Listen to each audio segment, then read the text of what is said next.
All right, so for some reason my GoPro battery decided that after 15 minutes it would be at 30%, and then 30% was going to last 1 minute. So sorry guys, this video is going to end up being a lot shorter, or videos plural, whichever way this goes. But me and Taylor decided we're going to talk about the bikes just to kind of give y'all our thoughts while they're still fresh in our minds. We just left like 2 minutes ago. So what should we start with? The first bikes, what did you ride first? So first bike I rode was a Beta 300 RR Race Edition. Had the KYB suspension, and it was incredibly pearly. It had a ton of power. It was really twitchy. You know, like the throttle, the way you come onto the throttle, and when you're trying to go through rough stuff, it does not want to just stay at a constant RPM. It's trying to accelerate more. But that could be, you know, rider error. So we'll see on that one. That was the first bike I rode. What was the first bike you rode, bud?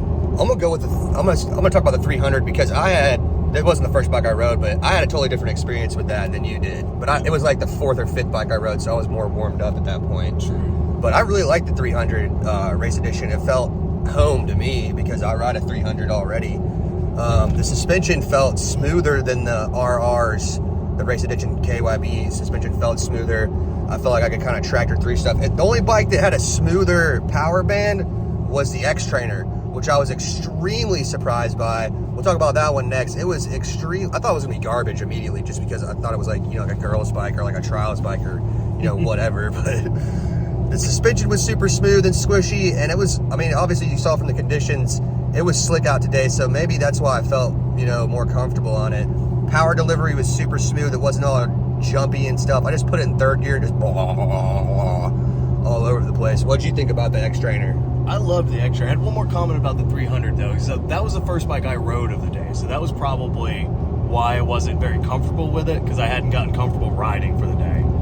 So if I had gotten another chance on it, it probably would have changed. But for me, it was real twitchy. Now the X-Trainer, same motor, obviously it's ported differently, and it's got a different pipe on it. But 300 X-Trainer was by far the best bike I rode all day. It was phenomenal. The size of the bike, the wheelbase, the way the suspension worked, the power delivery, you know, how you can modulate the clutch and the throttle, it was just perfect. I couldn't have asked for anything better. I went into that ride like, nothing's gonna be better than my KTM. Well, I was pleasantly surprised.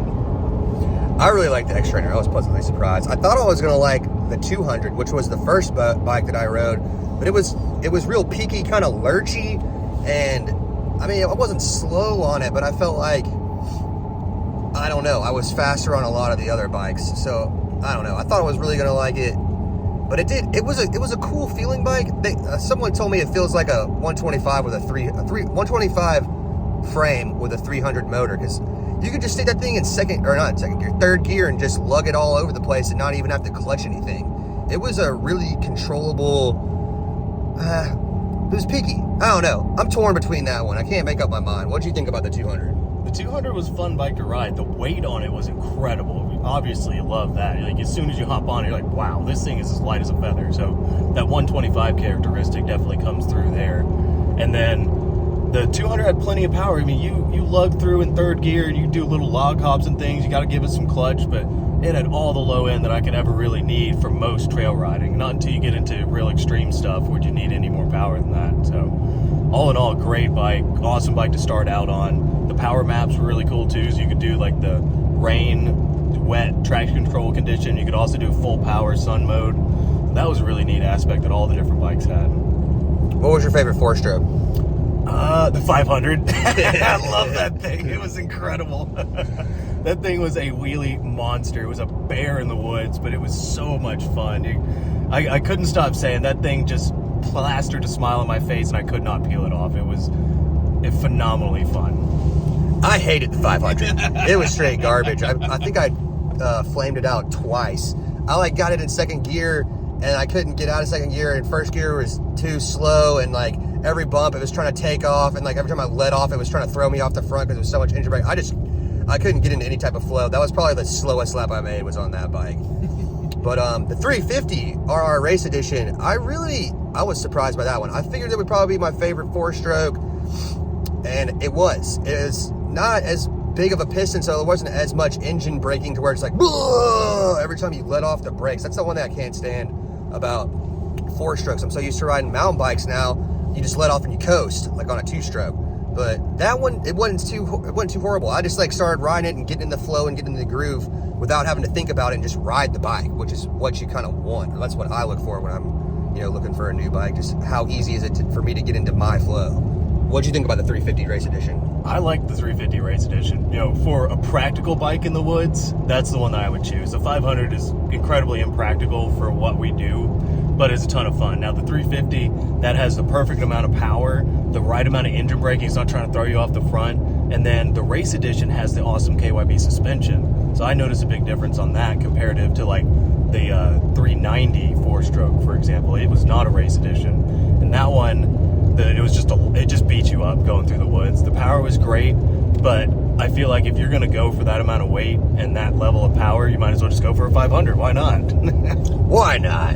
That's one thing I noticed too, was all the RRs were just bouncier and more jittery than the Race Editions. There was only 2 Race Editions, the 350 and the 300 2-stroke, and they both tracked better to me and were just easier to ride, which leads me to the 300 Race Edition. That was probably my favorite bike, and the one I would it's a toss-up between that and the X-Trainer.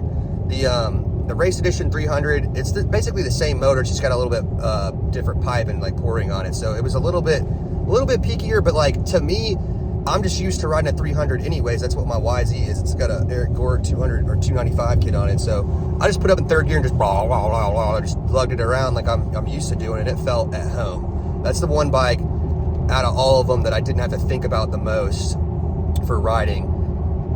But I mean, the X-Trainer was right there with it. It's kind of hard for me. It's kind of a toss-up. What'd you think about the 300? Oh yeah, you already talked about that one. Yeah, I've talked about it. But it's really hard to decide between the 300 2-stroke RR and the X-Trainer 300, because they're built for different things, right?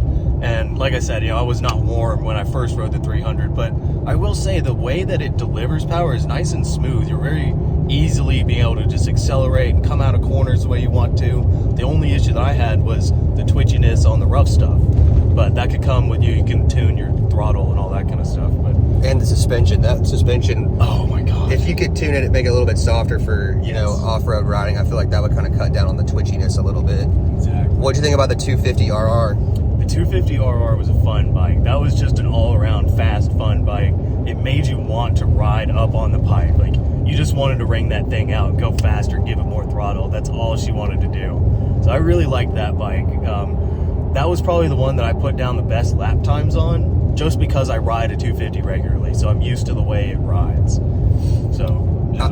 I really like the 250 too. I would say I feel like I was the fastest on it, but I was in second gear, but I was, you know, like ringing it out instead of like being in third gear. It didn't seem like, I know I could have shifted it and it would have lugged just fine, but it just seemed like it wanted to be up there. Just, blah, blah, blah, just screaming, ready to go. So that's where I left it. And it did fine. I definitely smoked my pinky super hard when I was riding that bike on a tree. So I will say I got the sketchiest on that bike, but it felt the fastest. But if I was doing XC racing, I'd probably go with that bike. Just yeah, you know what I mean? It just gets up in the pipe and just takes off, you know? Exactly. It's just a good all-around bike. It covers everything that you need it to do. It can do anything. You can adapt to anything. And it's just a fast XC race bike for sure. What have we not covered? 390? 390. I didn't ride the 390. What did you think? The 390 was just, I feel like there's no real point to have that bike. You know, like I said earlier, it's got a little more power than the 350. You can feel there's a little more power. There's a little bit more weight to it, but it didn't corner like the 350 did. It cornered like the 500 did. I'm like, might as well just have more power if it's going to corner the same. I hear you. I rode the 430, and that thing, I flamed it out almost immediately. It felt like it was a 450, but they say it's a 430, but it just made me immediately realize why I don't like 450s and why I got rid of mine. But I mean, it was a powerful bike.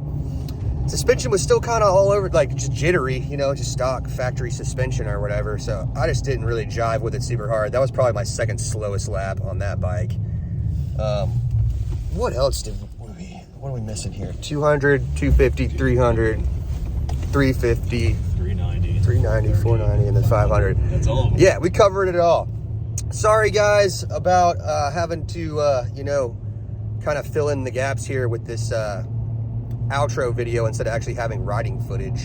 I'll probably kind of cut this up and edit it a little bit. But, you know, sometimes technology just fights you, so you got to work with it. So that's what we're doing. Thanks for watching. Much love to each and every one of you. Brap on.